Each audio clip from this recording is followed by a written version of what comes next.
All right, welcome back to another episode of the Unframe of Mind show, where we have uncomfortable conversations without a condom. And as many of you might know, back on January 6th of 2021, this year, God, is it already? I know, like it's like almost half the year's over. Seems like it's been a lifetime, actually, right, since it happened. But many of you might know, I went down to D.C. when all the hoopla was going on. The country was being taken over by dismantled. People in flannel shirts and whatnot. Anyway, I received an email from Amos Pictures, who is responsible for producing the documentary Leaving Neverland. It's a documentary about Michael Jackson, right? And some of the maybe not so unmentionable things that he was accused of doing. They wanted to use some of our footage for their upcoming documentary about the 6th, and they're currently in filming right now, going all over the country, collecting stories and trying to put together what exactly happened that day.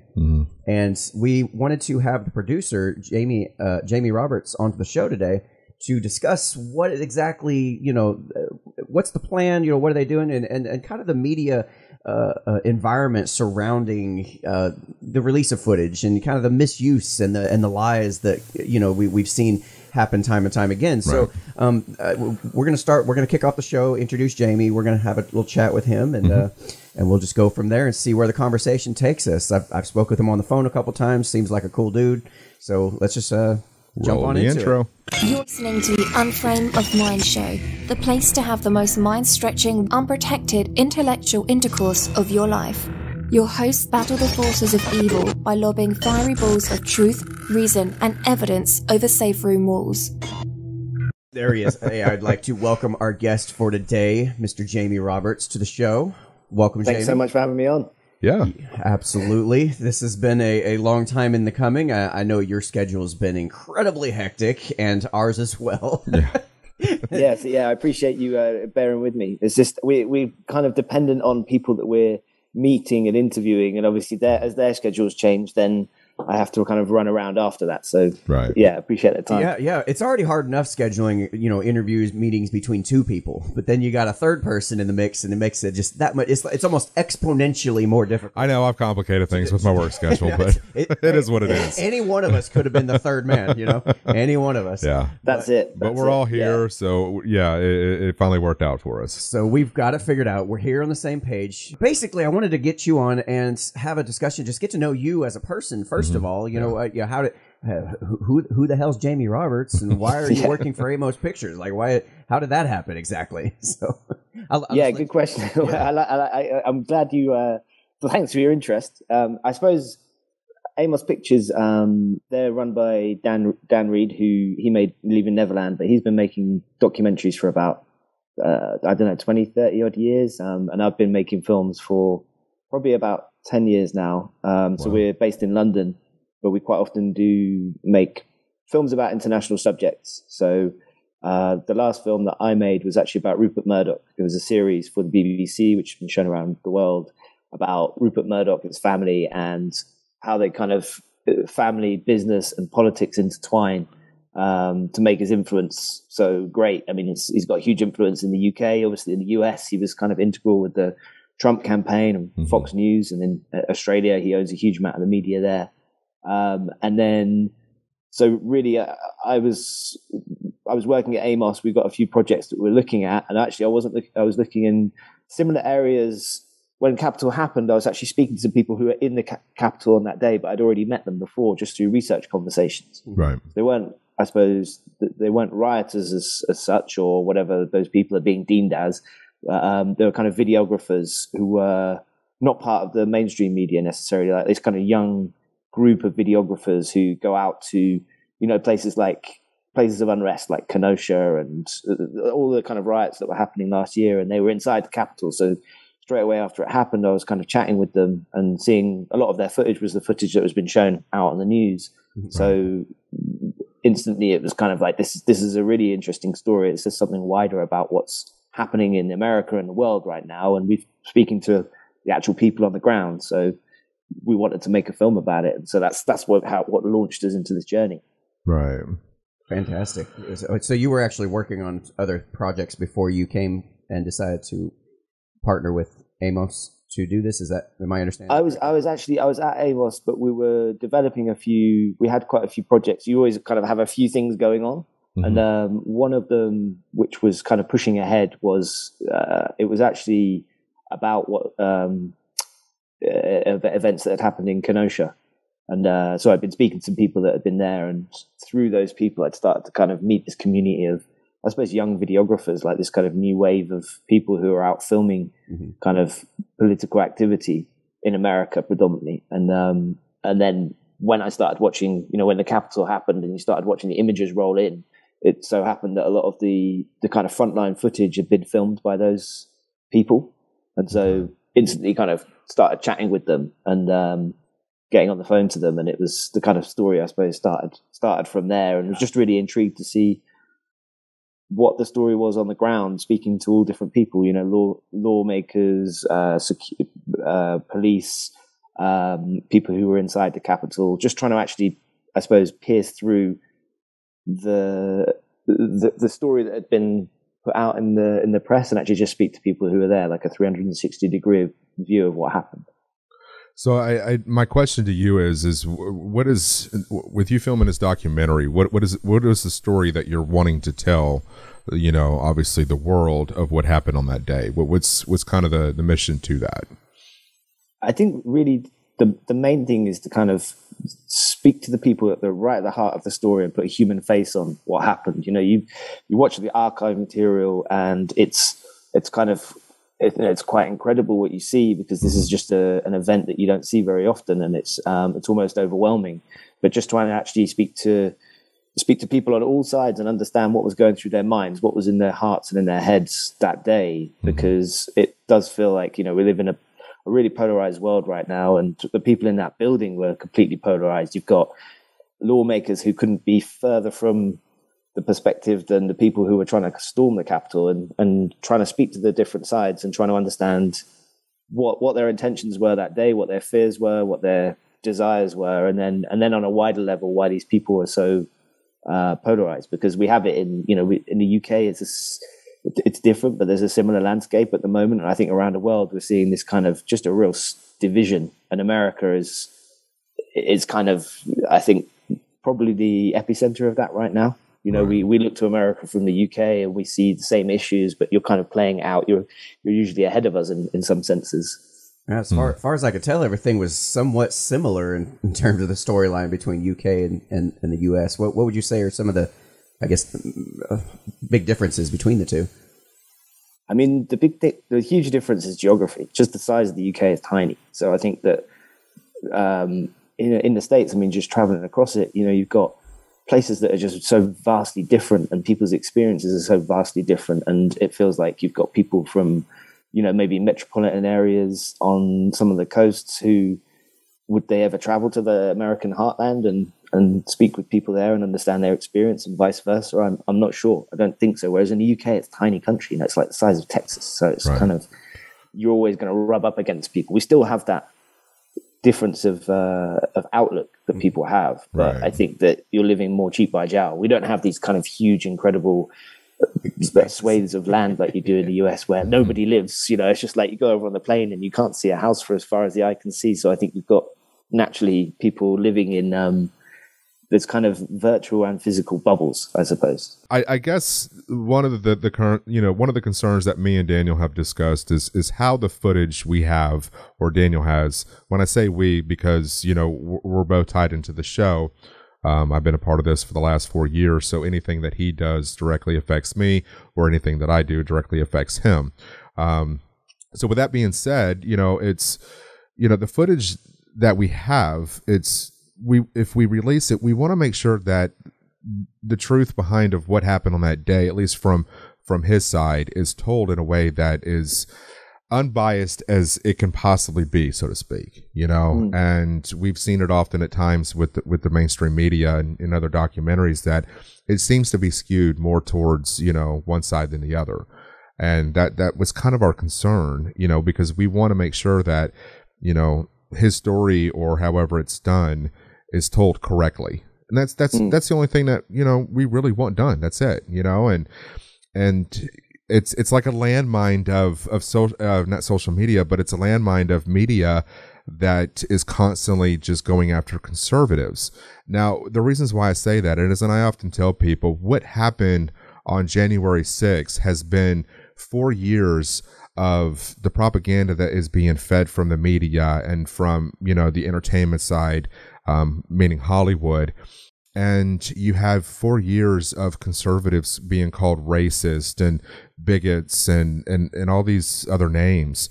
And it's like it all finally came to a head. We've been very patient. We've been very understanding and, and so forth. And then finally it was just that day became the day that it felt like, to me anyways, conservatives just had enough.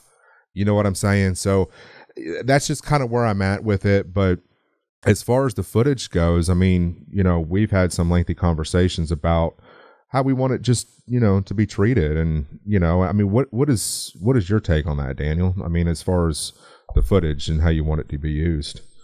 Yeah. So, Jamie, in one of our previous conversations, you remember we were talking about or I was explaining to you how basically any narrative that you really want to tell about what happened on that day, you could make that narrative and you could use footage to back up your narrative, and it would be I think you'd be correct because there was so many things going on there that day, and since we had that conversation, you've actually interviewed a lot more people since that moment, so I can imagine the kind of stories that you're getting. I'm not sure what you're hearing, if you're getting a similar take as what I'm telling you, but it's like there's so many different groups, individuals, so many different stories, so many different reasons for being there, that to just try to encapsulate it into one narrative, make it like I would be very skeptical of anybody that was trying to tell me that this was about one thing and one thing only, and that was like to take over the country or whatever, whatever narrative you want to tell. Mm-hmm. You make it's a really good point, because that's the thing. There's like 400 people that have been arrested already just so far, and obviously there was tens of thousands of people that were there on the day, and that's not even including the other people who were in the building or policing the area. So it's kind of like each experience you could go through. So I suppose really for me, we're just trying to speak to as many people as possible without kind of fear or favor, from the janitor to a lawmaker, and speak to them and try and really focus down on who are what feel like just the most important voices that we can find, that we think really articulate different perspectives of the day, who are really there at key moments. So, when the shooting of Ashley Babbitt happened, or when the first barricade was overcome, or when people were stuck in the house. So you have almost like, each person's perspective is almost like a camera. It's like this, you're telling the story from these different angles. So you might be able to understand why this person is having such a different experience to this person over here, and what's actually going through their minds. Because I suppose what is happening at the moment is all sides are kind of demonizing and firing shots at each other, rather than maybe trying to understand the experience of each other. But I mean, trying to encapsulate everything in that day is kind of impossible. It's really trying to find a framework that works to be able to tell the story in the most authentic way possible. And it is tricky, and there's editorial choices there. I suppose what we come to it, we're British, and I suppose our track record in the films we make is trying to kind of put the political firestorm aside and actually just look at people's personal experiences and what happened where things happened, why those happened, what was going through their minds in that moment. Because I think, like you said, the story is the kind of climactic moment of 4 years, or even beyond that. And you can tell that when you speak to people on the day, I think, from both sides of the aisle and both sides of the political spectrum. I think maybe what didn't happen on the day so much, because a lot of people have been arrested, is that people haven't sat down and been able to just kind of explain what they were thinking and why they were there, and what motivated them. So I am curious, just in the aggregate of all the people you have spoken to so far, all the interviews that you've had, like what's kind of the primary narrative that you're receiving? Like what is it what's the main story you're hearing? Just, I mean, obviously this may or may not dictate how you move forward with the film. I'm just curious in your just from personal opinion, from in your personal opinion, just from the stories you've had so far, just kind of what's general sense that you're getting. Yeah, I suppose I've got to. We're halfway through filming at the moment, so I've got to kind of be careful about, because I'm really still. I genuinely come to this from a kind of, white clean slate perspective. So treat people and meet people as I find them. And I've not met any monsters so far, and I've met. I suppose what I have seen is you really feel like firsthand you're seeing the kind of division that exists in the States, in the world right now, and that it playing out in a kind of played out on that day and playing out between these different people that we're speaking to. I think as well, it's just you meet really people that have been through this kind of quite fascinating experience, and it's just there's a lot of surprising details and surprising things about the different people that you meet, and things that maybe haven't been explored in the media, or there was a rush to kind of give this event a narrative. And I think, like you say, it's such a complex event that you could work on it for years. I think there's a review that's going on. It'd be interesting to see how they do that, because it's a bit like they compare it to the 9/11 review. I mean, obviously it'd be slightly different, but you could speak to thousands of people. Yeah, at some point, I guess you do have to kind of like button it up and say, all right, I've heard enough. Let's put this together into some kind of a cohesive storyline. Because like I'm getting guys sending me links about Ashley Babbitt being a staged actor. Like everybody involved in that scene was there. That's actually something that has come up quite a bit more and more. There's been a few videos that have come out. Yeah, exactly. That whole event was false, and that's interesting to see how that is snowballing now, I think. Yeah, and I'm hearing it, and I'm sitting here. Part of me's going, guys, that's ridiculous, and part of me's the bias is my own bias is going, I was there. That is not how this happened at all. This is not even close. But then again, I'm like thinking, I was there, but I was actually on the other side of the building. The only thing I saw or heard was the stories running through everybody's the quick brush fire network of everybody there going, hey, they shot somebody, they shot 2 people is what I heard. They shot 2 people. And then my dumbass while I was there was going, guys, I'm hearing they shot 2 people. And I'm and like you get caught up in the moment. I'm sitting there thinking, oh, you idiot, I don't know that for sure. No, that's true. I think that's why I've been really trying to look for the moment that I suppose some of the defining moments that were on the day, as well as the kind of other surprising moments. But like that, the shooting, just trying to speak to people that were actually there, very close to it. I mean, I did see the blood trail. I got pictures of the blood trail coming out of the building, so I know somebody was bleeding. I know that for sure. But I suppose I think I've spoken to about 4 people who were there when she was shot. And I've been through the rushes of 4 different cameras, unedited, of the shooting. Okay. And it makes me question why. And a lot of that material is out there, and those people are speaking. So I'm also interested into why there's always this search for. Everybody wants the truth, and I suppose it's like where the trust lies now. Why these stories are germinating like this, and why they're snowballing, and they're becoming. I don't know, that narrative alone. It's almost like in some communities becoming fact, and that's. And I suppose people have got to make their own minds up, but it's interesting, and you feel like it could be dangerous, because if we can't trust something that was shot on multiple cameras and people who were there talking about it, then what can we trust? And we live in this paranoid world now. You got a video. Right. You got a video going around of a guy showing step by step from multiple camera angles. He's circling. He's sounding like he knows what he's talking about, and he's like, this guy, this, and now watch when he does this, and all I could sit there and think when I'm watching this is like, why would you need it to be so perfectly orchestrated? Like, I don't know. Have you ever been on a set of people trying to coordinate some kind of in the moment thing like this? Even trying to set up an interview is hard. So trying to set up an event like that where everybody's tapping everyone. That choreography would have had to have been practiced over and over again, perfect, like to the point where when you finally got there, like. And then you get there and you get it right on the first shot. I don't know. That's hard to believe. The amount of steps I'm being asked to accept, the amount of details that I'm being asked to accept is having to be perfect and having to fall this way and land. No. This person's got to land this way, and then you watch how he takes out the blood pack and sticks it in there. Like anybody who's like watching this stuff, going, okay, well, wait, why would they need to do that? And having some actual questions about it is like, yeah, this doesn't make any sense, but. if you already are believing it and you're already into conspiracies and you see these things, you're sitting there watching this going, oh my God, I knew it. And everything you see is a confirmation bias of your already preconceived notions. And that's probably why this stuff has taken such a strong, Yeah, I think one of my questions with those videos is always, why didn't they call a representative of the family, or and check out if she's really dead, or why didn't you speak to someone who was there and then look them in the eye and see if you believe them or not? What I find quite often with these videos is that people are sat with footage and they're looking in the footage, and as you say, it's like a confirmation bias. It's not to say that that shouldn't happen and you shouldn't question things, but right. That's why I'm going across America to try and speak to people and sit down with them for hours at a time to be able to, find out what they think, what they saw, do these things corroborate, and actually try and kind of lay those facts out. Because otherwise, I don't know how you can put a story together otherwise if you weren't there.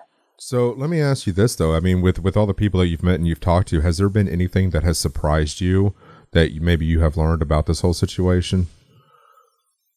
I mean, I suppose there's lots of surprising moments and just the characters we've met.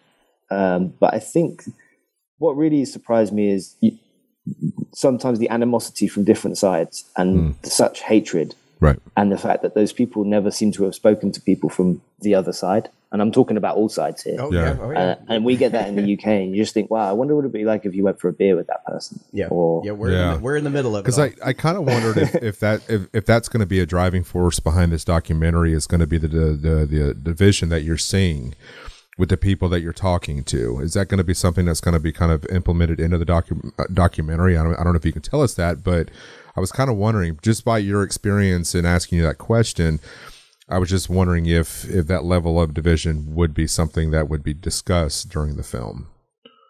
Yeah, I think because that feels like it's right at the heart of the issue, and it's what people are talking about. And it's not necessarily kind of trying to theorize it. It's really, I think like you said about the kind of 4 years in the gestation of this event, that's there at the heart of it. And also the response when it happened from people who are kind of, I suppose, the opposition.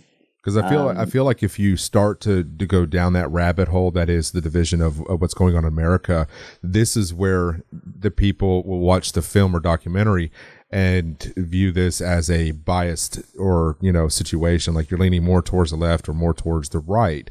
So it's like that's a concern for me, because that could be really tough. And I commend you for wanting to do this documentary, but man, just be careful with that, because I don't think it's to me, you can't win with either side at this point. It's going to piss off people regardless. So it's like, how can you navigate those stormy waters, and still prevail out on the other side, into calm seas after it's all said and done? So it's like, for me, have you thought about that? Have you thought about that whole situation? Sorry, before you start that answer, I'm just sitting there thinking, like, imagine like making a documentary about this and both sides of this political divide sitting down going, yeah, that's actually pretty fair. I agree with all that.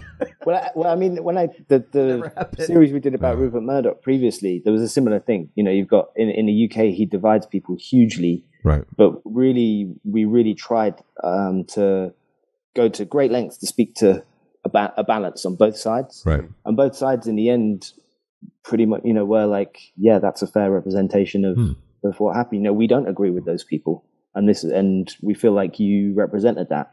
And even though that with some of them it was a film for the BBC, and the BBC traditionally there's a schism between the Murdoch press and the BBC.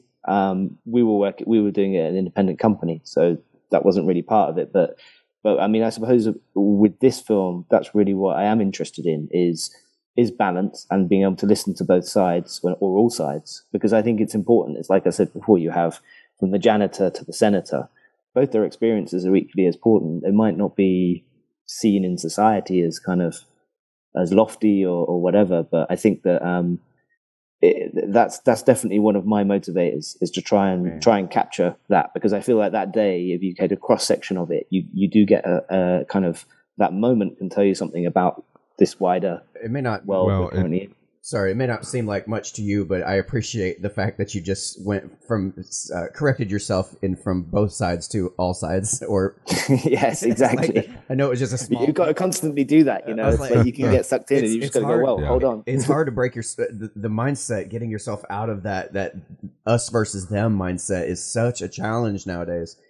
And it's I mean, that's true, but that's kind of where we're at. That's where most of the population is. And, you know, and for me, from what it sounds like, it doesn't seem like the documentary, in just my personal opinion, is about January 6th. It's more of the division that's taken place in America over the last 4 years that kind of led to this situation that happened at the Capitol.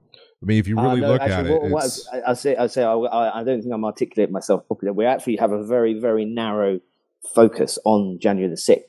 But I just think that by very design, you can learn something more about just the kind of environment. You know, usually when you watch a film, it'll kind of give you a wider truth. And I think that'll be there. But the real aim is to forensically, really accurately go through what happened when on the day. You know, when someone turned this corner and went left, was there a security failure, or was it because this group were particularly strong in what they were doing, or, you know, what were the reasons for, you know, just down to barricade 1 goes, barricade 2 goes, how this group of people were here, who were these people affiliated with. Right. I think, like, if you can get to that level of granular detail, then the wider truths kind of bubble out as you complete it. But yeah, we're definitely not kind of going over the campaign trail of the last 4 years and those kind of things. No, I guess what I meant was when people watch it, that's kind of the way they will perceive this.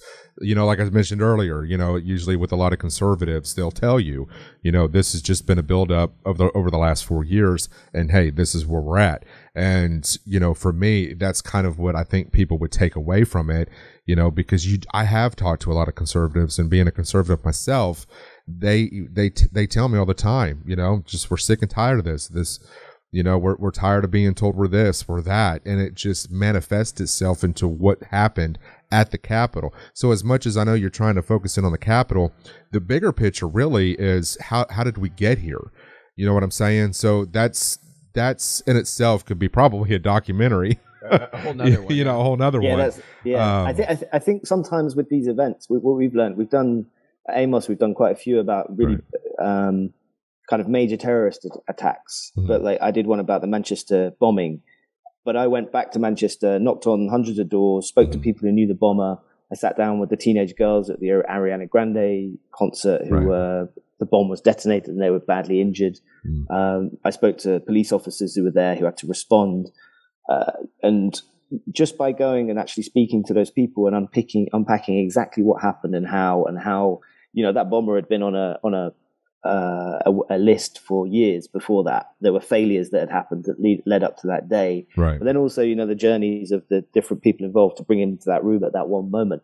I think what I've found anyway is if you do kind of interrogate and really unpack what happened in those few hours, then it can be extremely revealing and show you things that you didn't know before about that event. Yeah. And then you can actually kind of look at it and potentially place that in the wider context of how you view, you know, the subject. Because what we didn't do in that is go into kind of Islamist rhetoric or kind of how the police had been dealing with people beforehand. I think sometimes you just have to focus on something to really unpack it. Yeah, and I know that's hard to do, obviously, because of the way that America is so apparently divided right now. All of us. It's hard to stay on that straight and narrow when you're wanting to focus in just the Capitol. And I get that, and I can respect you for that. I'm just saying that as a person that, you know, that does this show with Daniel all the time, you know, we even find ourselves talking about how did we get here kind of scenario. You know, it's just because that's just that was the topic of my whole George Floyd article that I wrote. Right. It's just the fact that we're all focused on the minute details. It's like, well, we're completely missing the bigger picture here. All the preventative measures that could have taken place. But I'm kind of glad that he's. I don't want to get. I'm kind of glad that he's. I'm kind of glad that Jamie's talking about wanting to focus in just on the Capitol and not the division or the emotions that drove us to the Capitol. Makes sense. Because a lot of people that's like 100%. to feed. That's it. Because otherwise, I think maybe being a bit of an outsider does help come with that angle, because you're not coming in like to different clouds on both. You're not clouded, I think, as much in a way in the approach, because I'm not involved in US politics on a personal level, and I don't have a camp that I'm in. I'm just kind of interested in these people were there at these important moments on that day and can give us a real insight into what happened, and also tell us why they were there, what they were trying to do, and kind of, I think, cut through a lot of the hyperbole and the kind of the emotion of what's happened. And I think that can be that could be very revealing. Yeah, and I told Daniel, I said that was one of the reasons why we wanted to have you on the show, is because if people wanted to understand your perspective or where you were coming with shooting this documentary, they can go back and watch this and they can see for themselves kind of the angle in which you were coming from with this. And that's often something you don't see from producers or directors, is their side of how they're wanting to produce this film. You just don't see this. Usually the interviews come after the film, but they had a chance to kind of construct their particular public announcement or public narrative about what they really thought. I don't know. Just right. So that's really the reasons why we wanted you on, was to understand, a little bit of the direction of where you're wanting to go with this, and kind of the avenues and the channels that you're having to navigate, because it's tricky. I know it's a slippery slope with this whole thing, and it's not easy. So my hope is that if people watch this, they'll have a better understanding of where you're coming from with wanting to kind of exploit what happened on January 6th. Yeah, and I appreciate you saying that, because that is, I think there is that kind of, often people they make a film, they put it out, and then they kind of talk about it after the fact. But I spoke to you guys, I spoke to Daniel, and I just feel like it's kind of personally slightly unfair if I'm not willing to sit and discuss what we're doing. Obviously I can't talk about every single person or individual or thing about the film we're doing, but just in sense of the direction we're going and explaining what I'm doing, when I'm kind of reaching out to people myself, that only seems kind of right and proper to do. And I guess that's how I approach when making films. With documentaries, you're working with people all the time, so I think I spend a lot of time just kind of thinking about what's fair, what's right, what's ethical, how you try and reduce people's experience down to be able to put on screen, because life isn't done in 90 minutes. It's huge, complex, and all the rest of it. So framing and being having a duty of care to people is really important. But we think that it's also fair to give you an opportunity to speak on behalf of your film before it is released, again, to share with the masses as far as, your direction of the film. And this is something you just don't see anymore.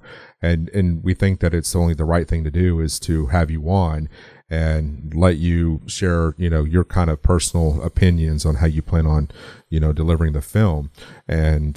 But it also holds accountability. You know what I'm saying? So if I'm being completely honest with you, it's like, people can't go back and watch this video and they can come back and say, well, you didn't shoot it this way. I mean, that's it in its own sense. It does hold a little bit of personal accountability, but do that anyway. I know they're going to do it anyways, and that's fine. But at least you had the opportunity to sit down with somebody. I mean, you didn't have to. Yeah, you did. You could have told us to shove it. Right. But it's just these are conversations that are no longer being had before a film is released. You see how skewed Hollywood is right now. They are so far to the right. And I hate to say, or I'm sorry, so far to the left. And I'm not trying to put everybody in a box, but that's just the way of the world right now. And most people don't give anybody the time of the day. And it's like, we appreciate you coming on and just talking to us and what your plan is, and just giving us the details that you can about what it is that you're going to do. Because, like I said, it's not seen anymore. So, at least from our end, I know we appreciate it. So, hopefully more people will start to do that. I don't know. I mean, that's kind of what we hope. You got to have dialogue and conversation. That's the only way any of this works, because without it everything collapses around it, so. Yeah, I suppose one thing I've learned making the films I have is that being open and honest with people from the very start is the best way forward. And, I've made films, and a lot of the documentaries I make are in kind of, I suppose, fairly controversial topics, or quite so. Like there was the Jihadis Next Door, a film I made. I've made a film about the far right movement in the UK, which I spent a year with them. I showed the there was an agreement with one of the leaders from the far right group about showing the film before it went out, and I did, and I sat with him and watched it, and I think that, and you know, he appreciated that, and it was like, well, and he didn't see anything that was untruthful in it. I'm not saying he necessarily liked everything he saw, but he saw it as a truthful portrait, and that's, you know, that's kind of really what we're after, because it's the whole point is not to kind of create something that everybody loves, but we're just trying to capture the truth of the matter. And I think when people see the truth reflected back, they can't really get that angry or frustrated, because they often go, yeah, that's kind of the way it went down. Right. That's an accurate picture. Yeah. Wow, that's incredible. Yeah, is there a particular film or two that you would recommend us look at that would be, if other people want to see some of your work, that would be somewhat similar to the direction you're going with this filming style, or, you know, something that would be somewhat kind of a prelude into what's coming. I don't know about on par with. I don't know what exactly I'm trying to ask here, but what would you recommend we check out from your library of work? I suppose the film about the Manchester terrorist attack, the Manchester the Night of the Bomb, which is a film for the BBC, but I think you can find it pretty easily on the internet. That's quite a good reflection, I think, just of a kind of a sober look at what happened, and kind of piecing things together, and listening to the testimony of the people involved and allowing that to drive the story. I suppose there's been films at Amos Pictures as well that the executive producers worked on this, say 3 Days of Terror in Paris, about the Paris attack, again, that kind of put some of the emotion aside and just tried to look at what happened and spoke to the people who were there. So I'd probably say those are kind of close to this, because this wasn't definitely, you know, this wasn't a terrorist attack, and lots of people didn't die in the same way, but it has that kind of, there's the heightened emotion and the division around the subject, which means you have to really, I think, just tread carefully and always just be very focused on trying to extract the truth out of the situation, and trying to speak to people who are so central that they can really reveal what happened from a first person perspective. You know, they're witnesses to history, really, and they can be from any walk of life. Witnesses to history. How often do we get that historically? Right. Yeah. that doesn't go through the filter of, you know, the controlling powers to dictate what goes into those historical texts. So let me ask you just real quick, what is your timeline as far as having all this completed and having the documentary released? Is there a set time frame yet, or is that just still kind of up in the air? So it's due to go out in the fall. So it'll be on, I think, it'll be shown in the US, it'll be out in the UK, and then there'll be other international outlets that it'll be out on. But it'll be we're filming until the end of May here, and I might have one more trip back. But so we're here for about another 4 weeks. So really just working at pace to make sure we see and get to sit down with as many of the kind of important people as possible. So that is from politicians to protesters to you name it. We're trying to kind of just make sure we cover everyone who we think it can really help fill in the pieces. Because I mean, I suppose I see it like it's like a statue in a way, and the more lights you can put on, the more angles you see. And so it's a little bit like that with the testimony we ask. So I mean, one of the kind of groups, I suppose, if you want to call it that, or one of the perspectives is that we really have been striving to speak to is people that were inside the Capitol or directly just kind of outside, because obviously there's been a lot of arrests and there's a lot of people who are scared to talk. Right. But we feel that it's really important for those people to talk, because otherwise they're just left out of the conversation. If you don't want to hear what they saw and why they were there. You were right at the steps. If you don't think I've been checking news headlines every so often to make sure my name ain't come up on one of these lists, you be joking. You're kidding yourself. Well, you were try in the and come thick down of to it. Tennessee and see you. Especially when I see a guy from Murfreesboro got arrested, a guy from Nashville got arrested, and I'm sitting there like, I'm just around the corner, guys. Another guy that we speak with frequently actually had the FBI come talk to him. It's like, wow, that's incredible. And he was not in the building either. But that you were, I think, closer than he was. Were you not? Yeah. Well, I don't know. He was on the other side of the building at the time. We kind of split up to cover multiple angles. But anyway, that being said, I guess that's all the questions I had for you today. Did you have any other? I was just going to say, Daniel, what was your kind of? It's been some time since it all happened. What was your takeaway on the day? my takeaway on the day, like the way I've been telling people as best as I can, is it was a surreal moment, completely unexpected. It was a soupy mix of a ton of individualists basically coming together, and a lot of anger going through the crowd, a lot of just like Anthony kept talking about, that feeling of being fed up, that feeling of wanting to be there to witness, to be a part of history, to, a lot of people felt like this was going to be a historical moment. They didn't know why or couldn't articulate it as I was talking to them, but it was like there was just so many different people with so many different reasons for being there, that to try to whittle that the down. guy from Vietnam was there that you talked to. Yeah, probably the most powerful piece of footage that I got, that I absolutely loved it. It was a guy from Vietnam who was basically standing up there on the wall, waving his Vietnamese flag, talking about, this happened in my country, I don't want to see it happen here. This needs to stop. He's really like pleading with the crowd, like, guys, this is serious. What's going on? Trying to get that message because out. he'd been through what we're going through. He'd been through that. Yeah, he's seen the exact same kind of steps take place in his country in Vietnam, and there was a lot of Chinese national, I don't know about nationals, but Asian people, I guess, that were there handing out brochures for CCP awareness and things like that. And it was like there was a lot of different ethnic groups, a lot of different people. There wasn't no black or white.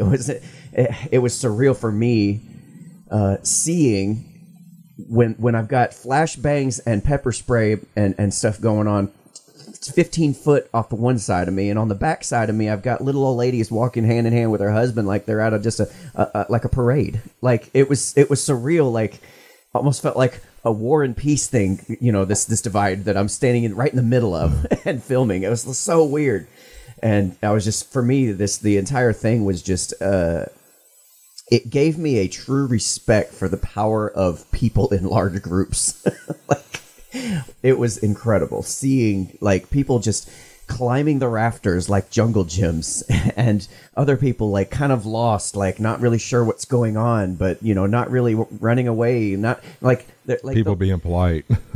yeah, I forgot about that. People, like, I'm in the middle of trying to get somewhere else, and somebody accidentally grabbed my cord, my headphones, because I was speaking with somebody on the phone, and they're like, "Oh, I'm so sorry," just like stopped in the middle of this to apologize to me, like what, like the manners were still there, like what's going on here? Like it was surreal is the only main word I keep coming back to for the whole thing, like completely surreal. How do you feel that seeing how the story has been represented in all across the media? How do you feel about what you've seen? Is it a reflection of what you experienced, or is it completely not? No, not at all. It was weird. I was in the hospital with my wife for some health issues she's got going on, and I don't watch mainstream news. I gave up on it years ago. I get all my stuff from independent sources and a variety of different viewpoints. I spoke about that on a previous show we just did. Basically, I saw CNN for the first time in probably 5 years. Okay, and they're running headlines, and there's a commentator up there speaking about the people at the Capitol, and this was like weeks, like quite a few weeks after the event had taken place. This wasn't like that day or the next day while tensions were still hot. This was weeks later, and the way that they were talking, the vitriol in the way he was speaking about the people that were there, and the way that it wasn't the tone. It was specifically for me, because I'm a writer. It was the words, and I wish I could remember them. I wish I'd recorded it. I wish I could remember the segment it came from. But the adjectives that he used were so divisive that it was like sickening to my stomach. And I don't get sickened by this stuff. I'm sitting there watching this. I'm like, holy crap, people! And it wasn't that he said it. It wasn't what he said. It was the fact that there's so many people watching this, believing it, agreeing with it, and going, wow, these people are monsters at the Capitol. This is bad. These guys got to go. Like, we got to do something about, like, how many people are watching that and having their biases confirmed and going, oh, this is worse than I thought. And they weren't there. They're not watching any other alternative viewpoint. It's like that's that for me was a very, I texted people immediately. I'm like, how long has CNN been this way? And people are like, yeah, they've been like that for years. I had no idea. I knew it was bad because I hear kind of people talking through the grapevine and stuff like that, but I haven't actually sat down and watched it and seen it with my own eyes like that. It was so bad. And you were saying it was like, no, this is not what happened on that day. Oh my God, not at all. I didn't get that sense at all. Like, not even close to what they were saying.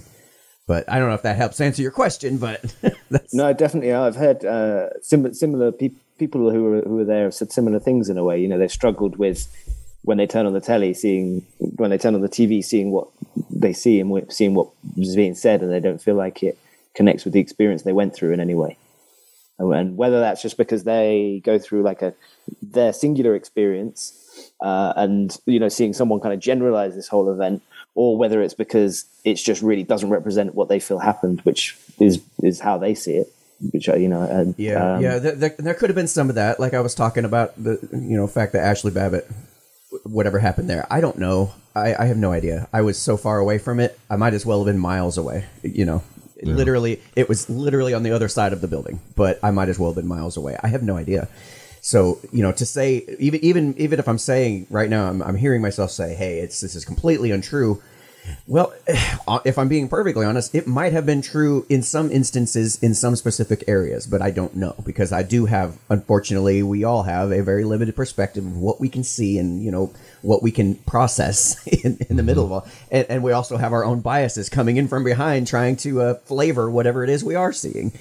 So I'm very aware of that.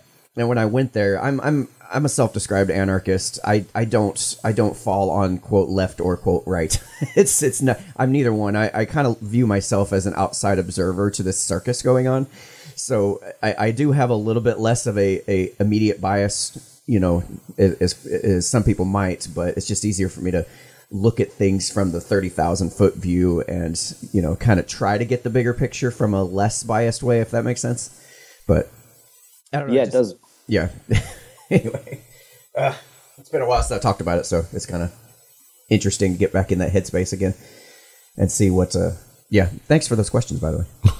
No, it's fascinating. I mean, thanks for the answer. I mean, you know, it's something I'm that's solely invested in at the moment. Yeah, I suppose you've had a few of those questions that you've already got kind of ready to go. No, I'm genuinely interested in what you think. That's it. It's just it's just it's an event that throws up a lot of fascinating kind of questions from and especially being able to speak to people who are there. It's important. And how many times I've heard this story from Daniel, and then I see or get online and I'm reading the headlines and I'm hearing the stories coming from the mainstream media they don't line up.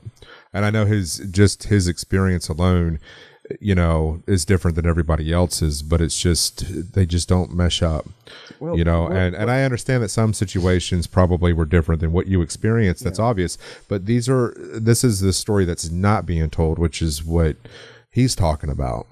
Your media has no interest in what Daniel's story looks like because it doesn't feed that narrative. It doesn't feed that propaganda that's often being fed to the public. So that's one of the reasons why, you know, when we talked about releasing the footage, we just want it done the right way, whatever that looks like, in a fair way. In a fair way. But also, his story is one that kind of gets buried and brushed to the side because it doesn't create that division that we're seeing right now. So when I talked earlier about, you know, yes, you're shooting the Capitol, you're focused on the Capitol, but this is the side of the story that kind of led us to where we're at now.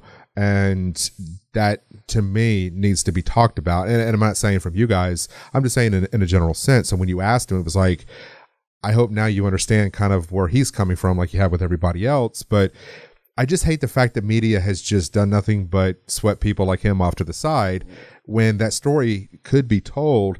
And the division of what we're going through may not be there as much. I don't know what that would look like. But my story doesn't generate clicks, so there's no interest in my story. There's no incentive. I know. That's the shitty part about this whole situation. Well, I mean, I'd love to sit down with you, Daniel, and interview you about your day. And like I say, we're one of the things we are really focused on is talking to people who went inside the building and are just outside there the environment has made it hard for people to want to speak on the record.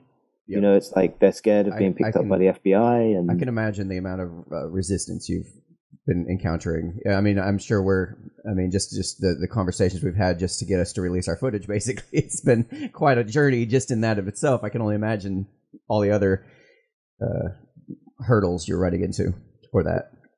Yeah, I mean, there's like hundreds of people that went inside, but they're all being advised not to talk to anybody from both their lawyers or everybody else. And there's also this kind of culture, I think, of doxing and people getting cancelled. Yeah. So they're kind of, you know, this event happened and then they just want to keep their heads down. And, and Fortunately, not really I've built myself a life where canceling me is not going to happen. You can't cancel me now. I've designed it specifically for that. Yeah. We've had people come after us, and that's just been our reality because of the subjects we talk about. Yeah, and we're not like a huge channel. That's it. We're not even a huge channel. We're just, you know, we're still relatively unknown, and we're still getting people coming after us even. Yeah. Or trying to. And it's like... It hasn't worked yet, but... Yeah, there was one more thing. What are the main reasons they have been doing that?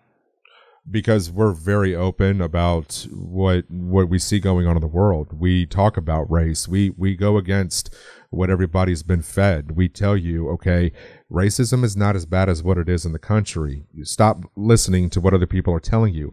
We encourage people to think for themselves. You know, just... We interviewed a self-proclaimed racist to get an idea what the heck, how does he come to those ideas? Because that's what I've always been fascinated by, is how do people come to the conclusions they come to? Yeah, we've had Enrique Tarrio, who was the chairman of the Proud Boys, on the show, not once but twice. We've had a self-proclaimed racist. We just had, Adam Coleman? Yeah, Adam Coleman just wrote a book called Black Victim to Black Victor. Yeah, so we get so many different people from so many different backgrounds in different parts of the world that have so many different life experiences, and it's to understand how people have come to where they're at today and what has drawn the conclusions of why have you become a racist? What led you here? You know, or we've worked with plenty of people on the left too. It's not just a right wing. Yeah, it's not just a left. Many different... We just have a harder time of getting people that are on the left on the show. Because they simply refuse to do it. Now, the ones that we have gotten on the show to do an interview with us has turned out really well. I've turned down one guest. You know, so I've turned down one guest that wanted to be on, and that's because he was a former pedophile, allegedly trying to peddle a book. Oh wow! Okay, yeah. I think that I can see why you've done that one. I've had nobody disagree with me on that one. I'm like, because I was even in the moment going and asking my friends, leaning on my support network here, going, guys, this is what I'm running up against. I don't turn people down. I have the conversations. I want to have and I'm just like, I don't know if this doesn't feel right. I don't know if I should do this. And everybody was like, no, not this. I'm like, yeah, I probably agree. And there's just not a conversation other than that if we he won't wasn't discuss. Trying to peddle a book, it might have been different. And if he was going to come on anonymously, it might have been differently. But I'm like, no, I'm not here to peddle your fucking book. Yeah, we had a cop from Texas that went through a very similar situation, like what happened with George Floyd. You know, he came on and he talked about, you know, what all had happened. And you know, it's just when you see the world so upside down as the media claims that it is, we want to try to kind of combat or fight back against the narrative and say, okay, well, here's who we've had on that you're not going to see on the mainstream that's given us real life perspectives that you can't get anywhere else. And that's kind of where, yes, we're a smaller channel, but you know, him and I have talked before. One of these days, it's going to blow up. And when it does, it's, you know, I told him, I said, you better buckle up. Yep, shit's going to hit the fan. You know, so we've got over 400 videos on our channel. And, you know, I've had a great time doing this with Daniel. I've been a part of this for the last 4 years. And it's taught me so much. And it's taught Daniel so much. And that's the cool thing about the show is that we both have grown from it because we have talked to so many different individuals. And that seems to be lacking in our society is that level of conversation. And when you stop having that conversation, it's everybody starts throwing rocks at each other, and you know, and it's just we're trying to bring that back to the table. It's just conversations, really what it boils down to. So, no, it sounds like a really good venture. It is, sure. That's a good way to look at it. And it's also one of the reasons why we felt having you on the show kind of brings more of that dynamic to our channel, is for people to hear your story and kind of express that. So, we appreciate you coming on and taking the time out. We know you're a busy guy, and no, I appreciate it with you guys as well. But yeah, I mean, like you said, quite often at Amos, we end up not apologizing for the media, but you do have to apologize in a sense for sometimes the people that have come before, because if you come to a difficult subject, right, quite often it's been people who've had their lives trampled over by people that just come in and take a story and disappear. And we're in a different space and we do it in a different way.